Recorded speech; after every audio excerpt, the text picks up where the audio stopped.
প্রতিদিনের একঘেয়েমি থেকে মুক্তি পেতে যদি থাকে হাতে একদিনের ছুটি, কলকাতা থেকে মাত্র 4 ঘন্টা দূরে এত সুন্দর বৃষ্টিস্নাত মেঘাচ্ছন্ন পাহাড়, তাও আবার মাত্র 700 থেকে 600 টাকায় যাওয়া আসা খাওয়া দাওয়া। তবে ভাবছো কোথায়? ব্লগার নীল চ্যানেলের আজকের পর্বের নতুন অধ্যায়ে আপনাকে স্বাগত। বর্ষার সময় মনসুন সিজনে সব থেকে সুন্দর জায়গা এবং অফবিট বললেও ভুল হবে না। তো শুরু করছি আজকের ভিডিও, লেটস স্টার্ট।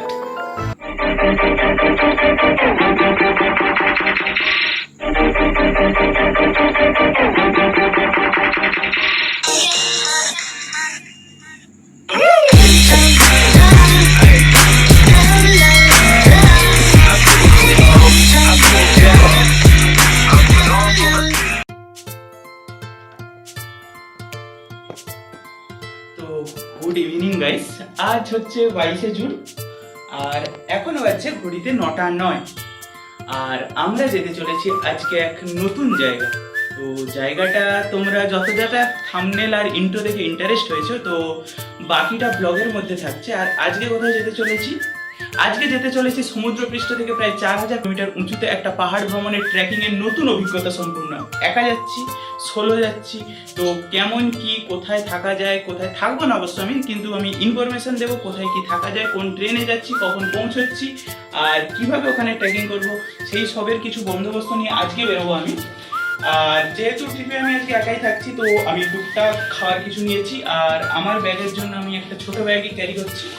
তো সেটা নিয়ে আজকে বেরোবো আমার রাইড বলছি মানে ওয়াক। আর সেখানে হাঁটা পথ প্রায় আপ ডাউন মিলিয়ে প্রায় 27 কিলোমিটারের কাছাকাছি। আর বেশি ইনফরমেশন দেবো না, চলো সহজে বেরিয়ে যাই। আর দেখা হচ্ছে তোমাদের সাথে হাওড়ায় আর কি ট্রেন হচ্ছে সব সেখানে গিয়ে বলছি। টাটা, চলো।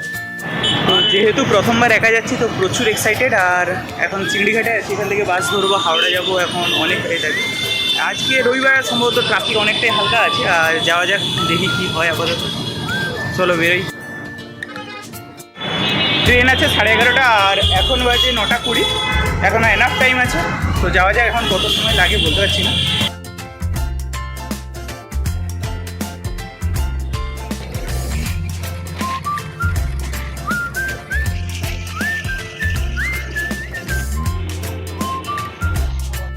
আর এখন হাওড়া স্টেশনে, যেহেতু এখন ট্রেনের ভিতরে এই রিসেন্ট অপারেশন সিন্দুরের পর থেকে নিয়ম করে দিয়েছে আর রেল স্টেশনে কোনো প্রকার ভিডিও করা হবে না। তো সেহেতু দেশের স্বার্থে কোনো প্রকার রেল স্টেশনে ভিডিও করবো না।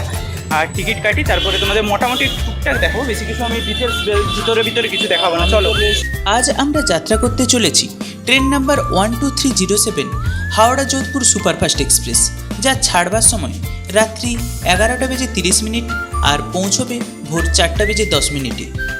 এছাড়া আরও অনেক ট্রেন যাতায়াত করে, তবে সেগুলো প্রতিদিন অনুযায়ী তার সময়সীমা আলাদা থাকে। আমরা যাত্রা করছি আজকে জেনারেল কোচে। জেনারেল কোচের ভাড়া 125 টাকা আর স্লিপার কোচের ভাড়া 240 টাকা করে। আর আমরা যে জায়গাটায় যেতে চলেছি আজকে, সেটা হলো পারসনাথ। আমরা স্টেশনে নামবো, পারসনাথ স্টেশনে নেমে কথা বলছি। তো আমরা এতক্ষণ যাত্রা করছিলাম 12307 হাওড়া যোধপুর সুপারফাস্ট এক্সপ্রেসে। আর এখন বাজে 4:23 আর ট্রেনটা সময় থেকে 15 মিনিট লেটে চলছিল। আর আমাদের গন্তব্য হচ্ছে পারসনাথ। আর মিডিলে 3-4টে ইন্টারমিডিয়েট স্টেশনের মধ্যে আমরা বর্ধমান, আসানসোল আর ধানবাদ পেরিয়ে এটা আমাদের 4 নম্বর ইন্টারমিডিয়েট স্টেশনে এসে পৌঁছলাম। আর 5 নম্বর দিয়ে পেরিয়ে যাচ্ছি। আর এখান থেকে আমরা একটা কোনো গাড়ি ঠিক করতে হবে। চলো, তারপর বাকিটা বলছি, না হলে যেতে যেতে ট্রেন ছেড়ে দিয়েছে, চলে যাচ্ছে গন্তব্য যোধপুর। আর আমরা আমাদের গন্তব্য পারসনাথ ট্রেকিংয়ের 27 কিলোমিটার। তো আমি আপাতত এখন বেরিয়ে পড়েছি, স্টেশনের বাইরে বেরিয়ে আছি। আর এই রকম মারুতি আছে, বিভিন্ন গাড়ি ওই সাইডে অনেক দাঁড়িয়ে আছে। সময় তার আগে আমি ফ্রেশ হই, তারপর দেখাচ্ছি তোমাদেরকে কীভাবে গাড়ি পাই আর কোথায় কী কত টাকা নেয়। তো আপাতত ফ্রেশ কমপ্লিট, পুরো দাঁড়ানো মাজা কমপ্লিট। যত তাড়াতাড়ি সম্ভব স্টেশন থেকে বেরিয়ে দেখতে পাবে এরকম অনেক গাড়ি যাবে যারা মধুবন যাচ্ছে। আর এটি ঝাড়খণ্ডের কিরিটি জেলার অন্তর্গত একটি জায়গা যার নাম মধুবন। আর এই গাড়িগুলো পুরো পাহাড়ের সামনেই নামিয়ে দেবে, এখান থেকে শেয়ারিং করে নেবে। অনেকেই যাবে, আমার পড়লো 70 টাকা করে, প্রায় 25 কিলোমিটার। আরও বেশি জন থাকলে হয়তো 50 কি 60ও হয়ে যেতে পারে। এই হচ্ছে সামনে পাহাড়, আর এখান থেকে উঠে 4-5টা জায়গা আছে যাব। আর এই রকম হচ্ছে জৈন মন্দির। এই প্রথম একটা না, এরকম উঠার আগে অনেক মন্দির আর অনেক আশ্রম আছে, সেগুলো রাত্রিবেলা ধর্মশালা আছে। আর এইরকম উঠার আগে অনেক ধর্মশালা আছে, যদি যাওয়ার সময় সম্ভব হয়, যদি উপাসটা গাড়ি আয়োজন দেয় তোমাদেরকে দেখিয়ে দেবো রাত্রিবেলা নাইট স্টের জন্য ধর্মশালা আর মন্দির টন্দির। এগুলো ওই যে জৈন মন্দির অনেক আছে, এবং যেতে যেতে অনেক পড়বে। আর মেনলি উপরে যাবো, পরশুনাথের মন্দির আছে। তো যাওয়ার আগে এরকম একটা করে লাঠি নিয়েছি এখন, আর একটা রেনকোট নিয়ে নিয়েছি। উপরে মেঘ বা বৃষ্টি যদি হয় তো আছে তাও কিনা। আর লাঠিগুলো নিয়েছি 20 টাকা করে, আর রেনকোটটা নিয়েছি 60-70 টাকা করে। আর তাই তমুক আমাদের প্রবেশদ্বার।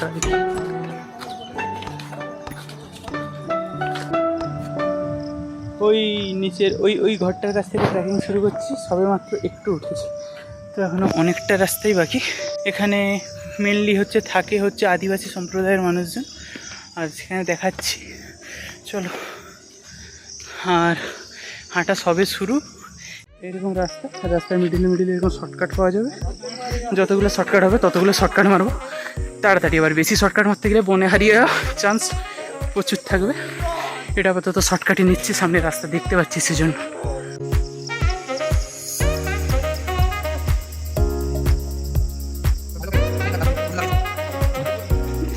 তো এখানটা আপাতত ঘেরা আছে চারপাশ, এখানটায় মানে বন্য পশুরা বেরোয়, তো সেজন্য এখানে কারোর অনুমতি নেই আপাতত, বন্য দপ্তর ছাড়া।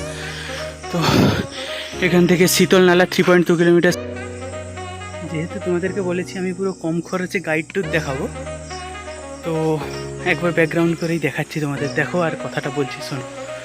এমন সবুজ নির্জন নিরিবিলি জায়গা, মাত্র একটা দিনের ছুটি, আর সাথে তুমি একা ট্রাভেল অ্যাডভেঞ্চার, পাহাড়ে ওঠার আনন্দ।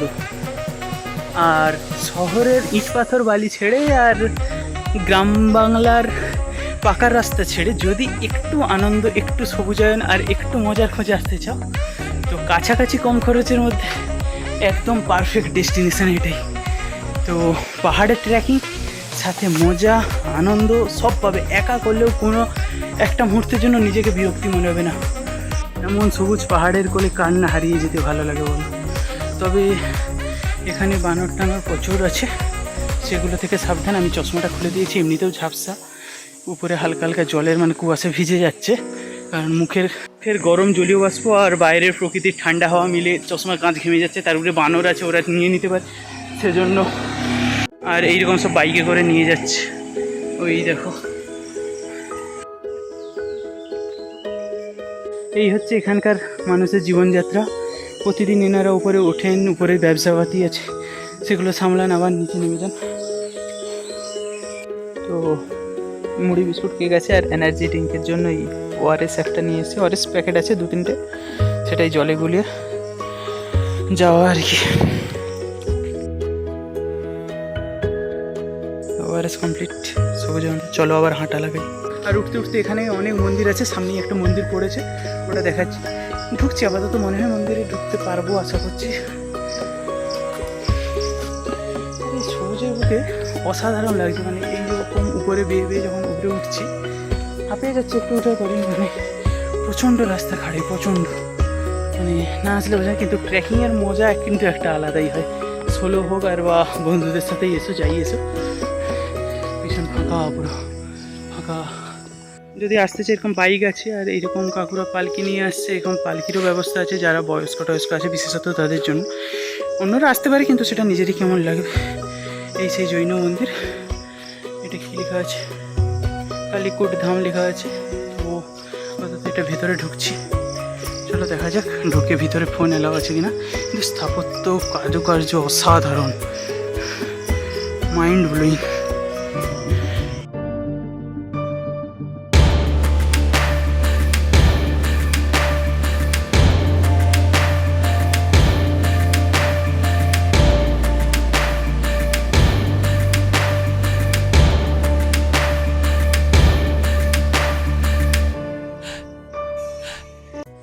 সামনে কিছুজন যাচ্ছে, পিছনে আমি একা, চলো একাই। আর এরকম পাহাড়ি রাস্তায় ক্রক্স পরে হাঁটছি আর পা স্লিপ খাচ্ছে, চলো। আর এটা হচ্ছে ওই রাস্তা, আর আমরা শর্টকাট নিয়েছি। আমি এগুলো সব এখানকার আদিবাসী সম্প্রদায় আর কি, ওনারা থাকেন এখানে।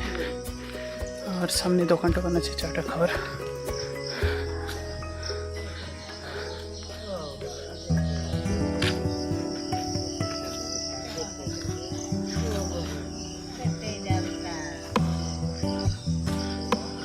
এই দেখো কত বাঁদর আছে এখানে, ওই বসে আছে, দেখতে পেলে এখানে ফোন টোন দিয়ে দৌড় দিই, সামনে আছে আমি দেখিনি।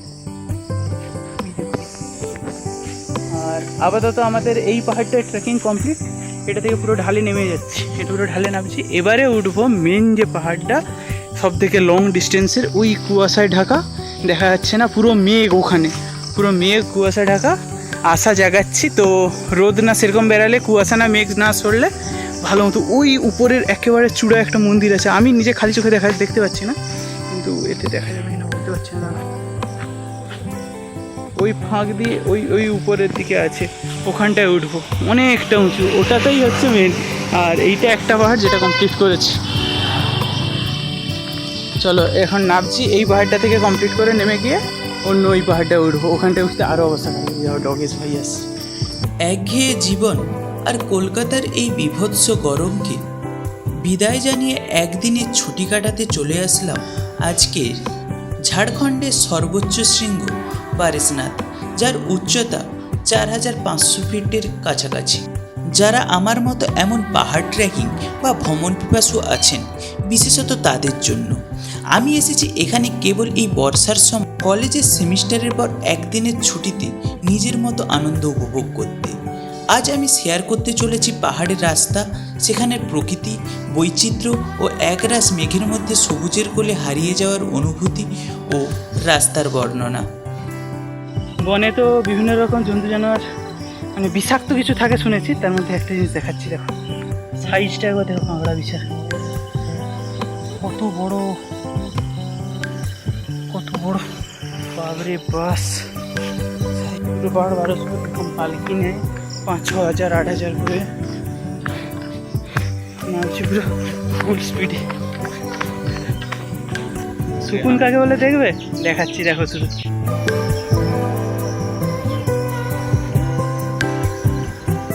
খালি চোখে দেখার আনন্দটা পুরো যেন মেঘালয় টেঘালয় ফিল দিচ্ছে। ওয়াও, মানে এত কম খরচে, এত কম সময়ে, এত কম দিনের ট্যুরে এত সুন্দর দৃশ্য দেখতে পাওয়া সত্যি ভাগ্যের ব্যাপার, সত্যি অসাধারণ।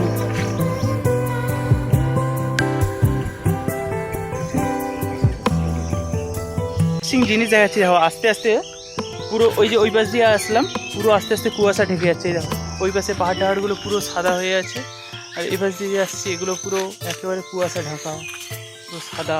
দিয়ে এখান দিয়ে রাস্তা ভাগ হয়ে গেছে, এখান দিয়ে যাব, এবারে কোনটা যাওয়া যায় দেখতে হবে, আমাকে পড়তে হবে, তারপর দেখছি, না হলে বলছি তারপরে। দাঁড়া, ওইখান থেকে নামছি, ওইখানটায় ওপরে যাব, যেটা পরে একটু আগে পর্যন্ত দেখা যাচ্ছিল, একটু আগে পর্যন্ত রোদের তাপ অনুভব করছিলাম। তো এই মুহূর্তে সেখানে কীরকম কুয়াশা, দেখুন এই নিচ পর্যন্ত কুয়াশায় সাদা হয়ে যাচ্ছে, আমি কিছু দেখতে পাচ্ছি না। আর উপর টুপর তো আরোই সাদা, ওখানে পুরো একবারে সাদা হয়ে আছে। আর ওই পাশে বন অরণ্য পুরো একবারে গভীর। তো ফরেস্ট ডিপার্টমেন্ট থেকে দেওয়া আছে, পাশে তো একদম যাওয়াই যাবে না। এখানে বোর্ডে লেখা আছে শীতল নালার সামনে 2.4 কিলোমিটার। মানে বললে বিশ্বাস করবে না, এই মনসুনটার জন্যই অপেক্ষা করছিলাম। ভাবছিলাম রোদ উঠে গেছে, হয়তো সেই রকম ফিল পাবো না, কিন্তু এই মুহূর্তে যেরকম লাগছে সত্যি আমি একটা স্বর্গের কোলে দাঁড়িয়ে আছে, পুরো স্বর্গ দেখাচ্ছে। আস্তে আস্তে মেঘ কুয়াশা গ্রাস করছে, মেঘ প্লাস কুয়াশা দুটোই আছে, ওই জন্য ভাগ্যিস রেনকোটটা নিয়েছি।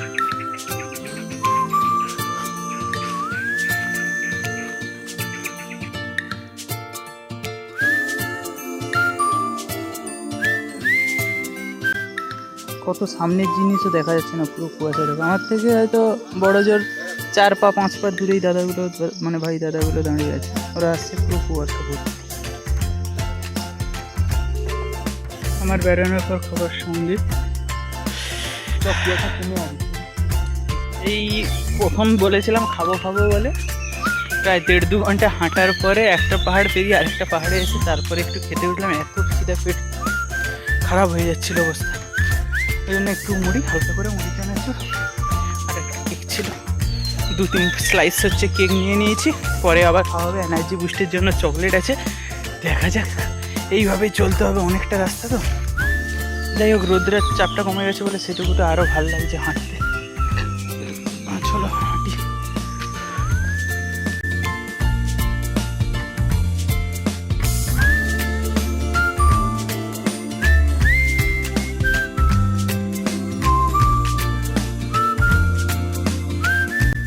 ওইখানটায় একদল বাঁদর ছিল, লাঠিয়ে ওরা কিন্তু তেড়ে চলে আসবে, ওদের জন্য পাথর, ওই পাথরটা তুলে ওইখানে ফেলে দিয়েছি। আরেকটা দেখো, গাছটা শুধু দেখো, অবাক হয়ে যাচ্ছে, কি মোটা। এখান থেকে শীতল নালা 2 কিলোমিটার, আর হচ্ছে স্বামী গৌতম টুং এখনও 3-3.5 কিলোমিটারের বেশি, এখনও অনেকটাই হাঁটতে হবে। তারপরে আবার সেপাশে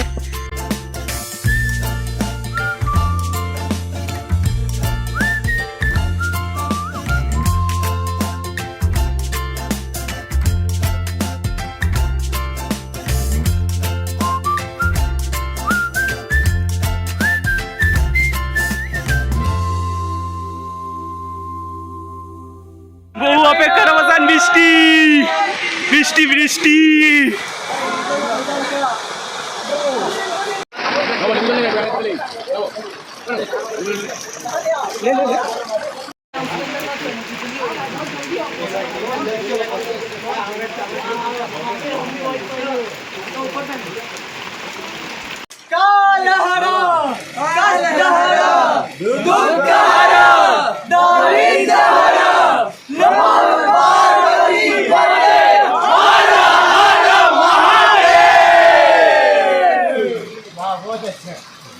প্রেডিকশন ছিল বৃষ্টি হবে, আর বৃষ্টির জন্য যে রেনকোট কিনেছিলাম পুরো পারফেক্টলি কাজে লেগে গেছে। ওই দোকান টোকানে এখন ভিড়, আর পারফেক্টলি রেনকোট কাজে। চলো, এই রেনকোটে বৃষ্টির সময় এগিয়ে যেতে হবে।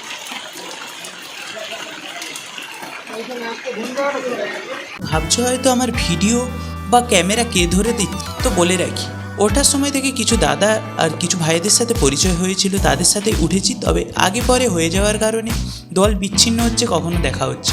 ওই দোকানে যারা দেখলে একসাথে কথা বললাম, আমরা মহাদেবের নাম নিলাম, ওখানটায় যারা ছিল ওদের সাথেই আমি যাচ্ছি। তবে পুরো রাস্তায় প্রায় একাই ছিলাম, কখনো ওরা পিছিয়ে যাচ্ছে বা কখনো ওরা এগিয়ে যাচ্ছে। তো বৃষ্টির পরে আবার আমি একটা জায়গায় দাঁড়ালাম, ওরা পেছনের দোকানে রয়ে গেছে, আমি এগানো শুরু করে দিয়েছি। তো পাহাড়ে বৃষ্টির জলের পরিমাণ আর স্রোতটা কেমন হয়, কতটা পরিমাণ বেগে যাচ্ছে, তো দেখে আপনারা বুঝতেই পারছেন। তার মানে ট্রেকিংয়ে কতটা অসুবিধা বা কতটা কীরকম হতে পারে সেটা একবার আন্দাজ করতে পারছি। মানে যদি আসো বিরক্তি কাটানোর জন্য কী কী লাগতে পারে তাও তোমাদের বলছি জানো। তো বৃষ্টির জন্য ফোন বের করতে পারিনি, 8:30 দিয়ে পুরো এখন বাজে 10টা নয়, কোন উঁচুই উঠেছি, মানে অবস্থা পুরো খারাপ। আর এখনও একটা ক্ষেত্রেই পৌঁছতে পারিনি, এখন ওরকম কত ক্ষেত্র আছে, কটা যেতে পারবো কোনো গ্যারেন্টি নেই। পুরো মেঘ কুয়াশায় ভর্তি আসছে। আমি তাও আসার সময় গ্রুপের সাথে দেখা হয়েছে, চলো একাই, আমি ফোন ভিজে যাচ্ছে, আমি ডাকছি না। ওকে, টাটা। অনেকটা হেঁটে আসার পর আপাতত এসে পৌঁছেছি চোপড়াকুম্ভ মন্দির।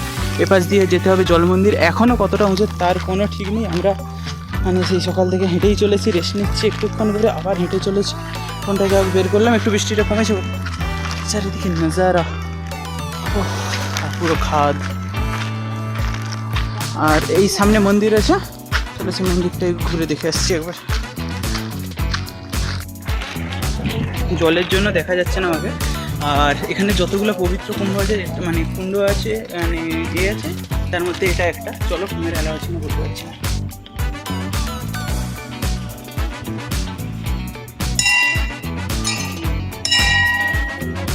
তবে এটা আগেই বলে রাখা ভালো, এটা কোনো হিন্দুদের তীর্থভূমি নয় বা ওপরে কোনো মহাদেবের মন্দির নেই।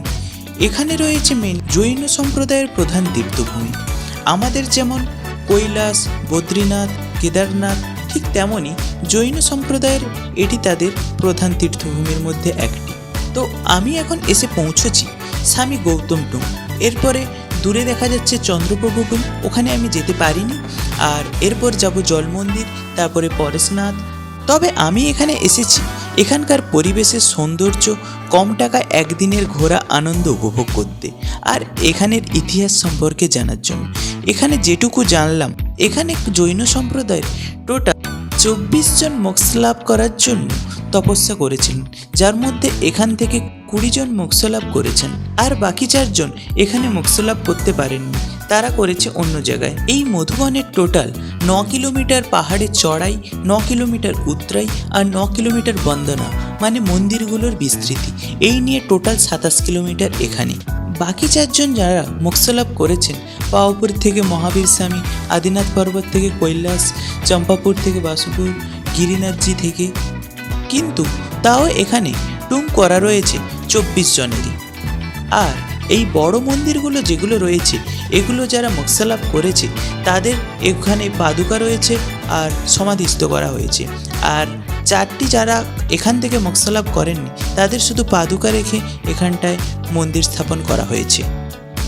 Finally journey complete. আশেপাশে আরও অনেকটা আছে, সেটা যেমন এটা দেখাচ্ছে আমাদেরকে। কথা বলার চট্টুখানি 19 জনের মধ্যে এই একটা, পিছনে ছিল একটা, এখানে একটা। চলো একটা একটা করে দেখিয়ে দিই। উপরে একটা, ওই উপরে একটা, ওখানে একটা, কিন্তু কুয়াশায় ঢাকা। যাচ্ছি আপাতত। আমি সত্যি বলছি, মানে দেবভূমি দেখিনি বা স্বর্গলোক দেখিনি, কিন্তু স্বর্গলোকের অনুভূতি আর স্বর্গলোক কেমন হতে পারে, কিন্তু এইসব পিছনের জিনিস সত্যি মনে পড়ে গেছে। আর কিচ্ছু ছিল সত্যি বলে বোঝাবে, এটা না দেখা পর্যন্ত ভাষায় বলে প্রকাশ করা অসম্ভব। মানে এত সুন্দর দৃশ্যটা চোখের সামনে ছবির মতো। তো ঘড়ি এখন বলছে 11টা 17, আর নামতে নামতে তো অনেক হবে। আর সামান্য ওখান থেকে উঠে এলাম, তাই দেখা যাচ্ছে না। এক্ষুনি ওই মন্দিরটা তোমাদের দেখালাম, আর বসেছিলাম ওই পাশে, ওই জাস্ট সামান্য। এতটাই এর মধ্যে মেঘ কুয়াশা ঢেকেছে, আর কিছু দেখাচ্ছে। কিন্তু একা যাওয়া, সেই বৃষ্টি, মেঘ কুয়াশা সব পেয়েছি, কিন্তু সোলো রাইডের মজাটাও নিয়ে নিয়েছি, এটা একদম কনফার্ম, পুরো একবারে পাক্কা। এই একটা আরও উপরে আছে, চলো সব দেখাবো। এই হচ্ছে মন্দির, আর দাঁড়িয়ে আছি একটা পাহাড়ে। এই হচ্ছে যেন মেঘের সমুদ্র, পুরো সাদা, আর কিচ্ছু চোখে পড়বে না, কিচ্ছু না।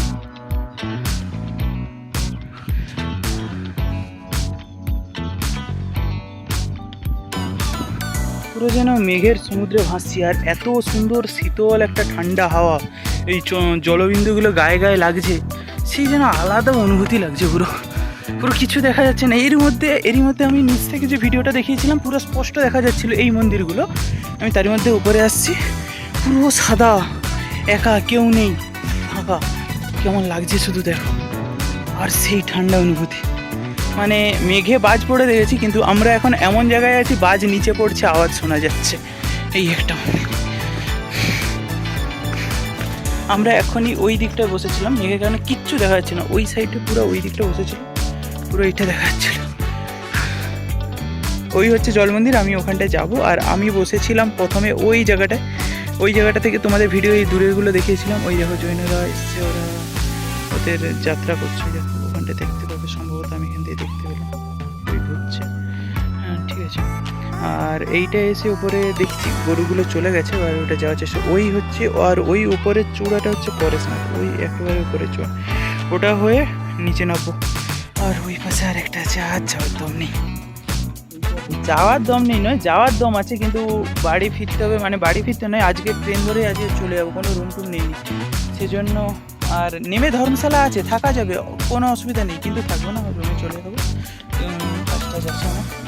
নিচটা যেহেতু মেঘ পরিষ্কার গেছে, নিচটা তোমাদের একবার দেখিয়ে দিচ্ছি কেমন সুন্দর লাগছে। শুধু পরিবেশটা যেন এখান থেকে আমার যেন এই জায়গাটার অ্যাঙ্গেল ভিউটা পুরো যেন সেই চীনের পাশে লাগছে। শুধু তোমরা একবার দেখো, শুধু মেঘগুলো ঢুকছে দেখো। আমরা ওই একটু আগে বসেছিলাম ওই জায়গাটার কাছে, এই জায়গাটার কাছে, এই পাঁচিলটা, আর এই মন্দিরটা এখানে দেখিয়েছিলাম, ওইখানে সিঁড়ি দিয়ে উঠেছিলাম। কিন্তু একটু আগে মেঘে পুরো সাদা হয়ে গেছিলো, আবার মেঘ ঢুকছে, আবার ওই সাইডে মেঘ জমে গেছে, এই সাইডে মেঘ জমে গেছে, পাশ ফাঁকা হয়ে গেছিলো। কী যে হয় প্রতি সেকেন্ডে মুহূর্তে রং বদলায় এমন। কিন্তু আরাম আর মজার ধারে কাছে কেউ নেই। বসে থাকতে থাকতে গরু চলে গেছে, আর এই জেন্টস সম্প্রদায়ের 2 জন যাচ্ছেন, ওনারা ওখানে যাচ্ছেন। নিচের সবগুলো থেকে ওরা পরিক্রমা তীর্থ করে এসলো, ওরা যাচ্ছে। যাই আপাতত উপরে, ওনাদের সাথেই যাওয়া যাক। চলো, দেখছেন কত বৃদ্ধ বয়সেও আসছে, তীর্থভূমি বলে কথা না, কুণ্ড না? ওই দেখুন জলকুণ্ডটা একবারে স্পষ্ট পরিষ্কার নিঃখান দিয়ে দেখা যাচ্ছে, আর তার মধ্যে ওই পাশের ওইগুলোও আছে, দেখা যাচ্ছে খালি চোখে, বাট এতে দেখা যাচ্ছে না। আর ওই হচ্ছে নিচ, উফ কি নজারা, সেরা সেরা সেরা। এখন আমি যাচ্ছি চন্দ্রবাবু টুঙের সামনে হয়ে জল মন্দিরের দিকে, যেটা তোমাদেরকে আমি উপর থেকে দেখিয়েছিলাম। এই হচ্ছে জলকুণ্ড, যেটা উপর দিয়ে এতক্ষণ দেখছিলাম, এটা পুরো কাছাকাছি চলে আসছি। পুরো খাড়াই রাস্তা পুরো নামছি, যে পুরো ঢাল আবার সব মিলে গেছে। পরিবেশ আর প্রাকৃতিক এমনভাবে ঢেলে সাজিয়েছে, মন ভরবে না, কিছু মন ভরছে না যত দেখছি না, মানে এই হচ্ছে জল মন্দির। এই চলো আপাতত জৈন সম্প্রদায়ের মতে এখানে তাদের হচ্ছে বিভিন্ন ধরনের জিনিসপত্র, আর এই হচ্ছে মিডিলে পুরো জল দিয়ে ঘেরা জল মন্দির যেহেতু, আর সাইডে পুরো জলের দ্বীপ, আর এই হচ্ছে মন্দির পুরো। আর এইটা হচ্ছে প্রত্যেকটা দেবতাদের মানে যারা মানে এলাপ করেছে তাদের প্রত্যেকটা পাহাড়ে ঘিরে রয়েছে জল মন্দির। জল মন্দির পুরো মাঝখানে অবস্থিত রয়েছে। পিছনে দাঁড়িয়ে আছি, আবার সেই রাস্তা ধরে যাবো, আবার উপরে যাব, আবার সেপাশে চন্দ্রবাবু ডঙে যাবো, সেই পাশটায় মানে পরেশনাথের মন্দিরে যাবো, সেটা অনেকটাই এখনও ঘোরা। চলো দেখা যাক এখন কী হয়। তো ওপাশে জল মন্দির দেখে অনেকটা হাঁটাহাঁটি করে উঠে আসলাম। ওখানে অনেকগুলো ছিল, আর ভিডিও করলাম না, ফোনের চার্জও শেষ হয়ে আসছে, কারণ এখানে কিছুই পাওয়া যায়। এই একটা স্টোন, আর ওপরে এবারে যাব এই পাশ থেকে এই ওপর ধরে পরেশনাথ টুম। তবে তো চলো নাম নেই ভগবানের, আর এগিয়ে যাই, কি যাওয়া যায়। এবার আমি ট্রেকিং করছি পারশনাথ মেন প্রভুর উদ্দেশ্যে, পারশনাথ মন্দিরের উদ্দেশ্যে। তো এই রাস্তাটা প্রবাবলি একেবারে ভিতরের একটা রাস্তা ধরেছি পুরো, আর ওধার দিয়ে পাকা রাস্তা ছিল, সেটা ধরি নাই, লেখা ছিল এখান থেকে 1.5। তো ভেতর থেকে ভাবছি শর্টকাট একাই নেমে পড়ছি আপাতত বন দিয়ে, চুপচাপ নিশ্চুপভাবে। চলো এগিয়ে যাই, কোনো পশু পাখির না শিকার হলে ব্যাস এটুকুতেই শান্তি, বাকিটাই বেরিয়ে যাবো।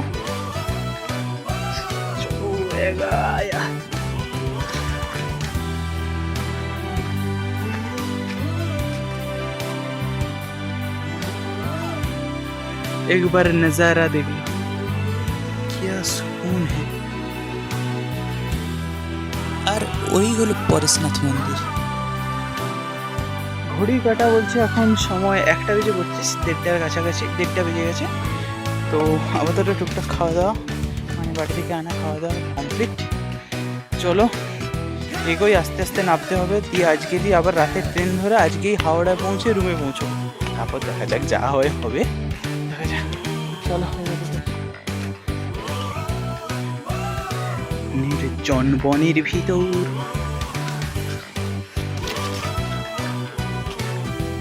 ওরে বাপ রে, গাছ ফাছ ভেঙে পড়ে গেছে।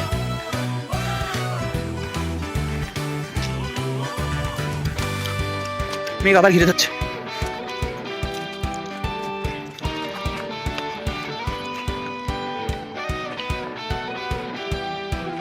পারশনাথ মেইন টেম্পলে ঢুকতে উপরে উঠেই যাচ্ছে, শেষ আর হচ্ছে।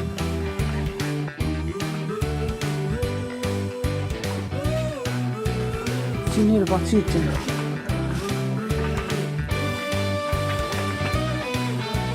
মহাপে মন্দির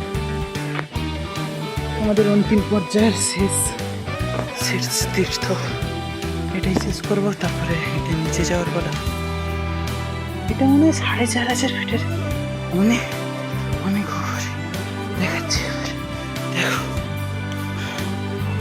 ফার্স্ট ওই সিঁড়ি, এই সিঁড়ি, আর ওই সেই দূরের রাস্তা যেগুলো বেরিয়ে এসছে, এই রাস্তা, ওই পাশে ওই মন্দিরগুলো ট্র্যাক করছি, উপাস হয়ে এসেছে পুরো। এই তো ভাবছো আমি এত হাঁপাচ্ছি কেন? কারণ আমি ওঠার সময় তেমন কোথাও দাঁড়াইনি। পুরো যাত্রাপথে আমি মাত্র 6 থেকে 7 বারের মতো বিশ্রাম নিয়েছি, আর বৃষ্টির জন্য কিছুটা দেরি হয়েছে। আর আমার সাথে যারা ছিল তাদের সাথে অনেকক্ষণ আগেই দলছুট হয়ে গেছে, তারা অনেক পিছনে রয়ে গেছে, কারণ তারা আজকে পরিকল্পনা অনুযায়ী তারা ধর্মশালায় থাকবে, কিন্তু আমি বাড়ি ফিরে যাব, সেজন্য আমি তাড়াহুড়ো করে আমি চলে আসছি। আর শুধু পারেশনাথ মন্দির পর্যন্ত আসলে জায়গাটা অনেকটা শর্টকাট অনুযায়ী আসলে অনেকটা কম রাস্তা, কিন্তু আমি পুরো ঘুরে ঘুরে এসেছি, সেজন্য আমার টোটাল যাত্রাপথের হাঁটার পরিমাণটা আমি শেষে দিয়ে দেব, দেখে নিও। আর বাদবাকি সব কিছু দেখতে ডেসক্রিপশান অবশ্যই ফলো করবে। তো ঢোকা যাবে না, এই হচ্ছে ভেতরে দেখো সব রূপোর দরজা মনে হয়, এগুলো দেখে আমার মনে হচ্ছে। আর পাথরের এক একটা কাজ মাথা নষ্ট করা, শ্বেত পাথর পুরো সব, এত উঁচুয়ে খাড়ায় কিভাবে করছে সেটাই তো ভাববার বিষয়। পেছনে মন্দির, আর নিজের চোখকে না বিশ্বাস করলে আরেকবার আমি ব্যাক ক্যামেরা সেজন্য দেখা, এগুলো মেঘ, পুরো মেঘে সাদা চারদিক, শ্বেত পাথরের মধ্যে আমি ছবি তুলেছি, যেন মনে হচ্ছে যেন ব্যাকগ্রাউন্ডে কি যেন ছবি তুলে দিয়েছি। আর চশমা ফশমা তো সব ভিজে আছে বলে চশমা টশমা তো আমি সেই চোখে দেখতে পাইনি, তাও সব খুলে খুলে নিয়ে হাঁটছি। দা পুরো এই পাশটা পুরো মেঘ আছে, পুরো সাদা হয়েছে চারদিক। হেলিপ্যাড টেলিপ্যাড আছে কিছু দেখাচ্ছিল না, খালি চোখে একটু দেখা যাচ্ছিলো, বাট ক্যামেরায় তো আসছেই না। এখন বাজে 2:32, সারাদিনের সফর ক্লান্তি শেষ করে নামছি এখন। আর নিচের ভিউটা তোমাদের দেখাচ্ছি, দাঁড়া, ওপাশটা হেলিপ্যাড আছে।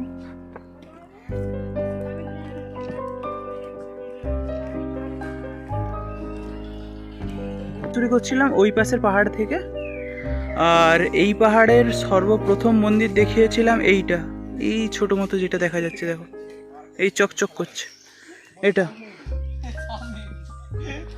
এরপরে ওপরের এই মন্দির হয়ে পুরো উপোস হয়ে ওই ওই পুরো একেবারে ওই বড় পাহাড়ের নিচ হয়ে পুরো ঘুরে ঘুরে ওই উপরের যে একটা জালি মতো দেখা যাচ্ছে ওখানটা থেকে আমরা পুজো মানে ওই মন্দিরটা দেখে নেমে হেঁটে পুরো এই পাহাড় কভার করে আমি ওই পাহাড় কভার করে এখন আমি এখানে। তাহলে জীবনের ফার্স্ট টাইমে কম টাকায় একা সোলো, মানে ঘর থেকে প্রায় 350 কিলোমিটার দূর থেকে এসে এত দূর ট্রেক করে আজকেই আবার চলে যাওয়া ফার্স্ট টাইম। মানে এটা আপাতত আমার সারা লাইফ মনে রাখার আপাতত কথা, সারা লাইফ আপাতত মনে থাকবে এই ট্রেকিংটা, একা এসে এতটা ঘুরে টুরে কমপ্লিট করা, এটাই। এখনও নামছি কীরকম মেঘের অবস্থা, এক্ষুনির মধ্যে কীরকম পুরো চারদিক চেঞ্জ হয়ে পুরো মেঘ কুয়াশা ভর্তি হয়ে বৃষ্টি শুরু হয়ে গেছে। রেনকোট পরে নিয়েছি, ফোন ঢুকিয়ে দেবো, আবার একবারে মধুবনে নেমে তোমাদের সাথে কী হয়েছে সব বলবো। এখন বাজে 3:30, কটা বাজে এখন দেখি, চলো। এখন বাজে হচ্ছে প্রায় 5:15 মতো, এসেই একটা জায়গায় চুপচাপ বসে আছি। এখনও 2 কিলোমিটার, প্রায় 25 কিলোমিটার হাঁটা হয়ে গেছে আপ ডাউন নিয়ে। এতটাই হাঁটা, পা হাত পুরো ফুলে আছে আর ব্যথা।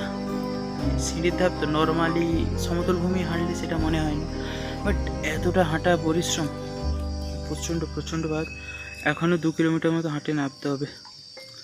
তো মিডিলে আছি, বৃষ্টিটা থামতে আমি সেজন্য ফোনটা খুললাম আর ভিডিওটা একটু জাস্ট করলাম। ব্যাকগ্রাউন্ডটা একবার দেখাচ্ছি, দাঁড়া।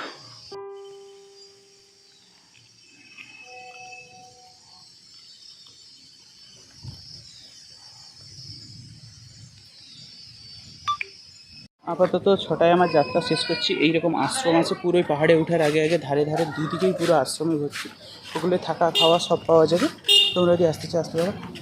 তো আজকের মতো ব্লগটা এখানে শেষ করছি। আর আমার ট্রেন পুরো রাত 12টা 12:30 সময় আছে, আমার ঘর পৌঁছতে কালকে 7টা, মানে হাওড়া।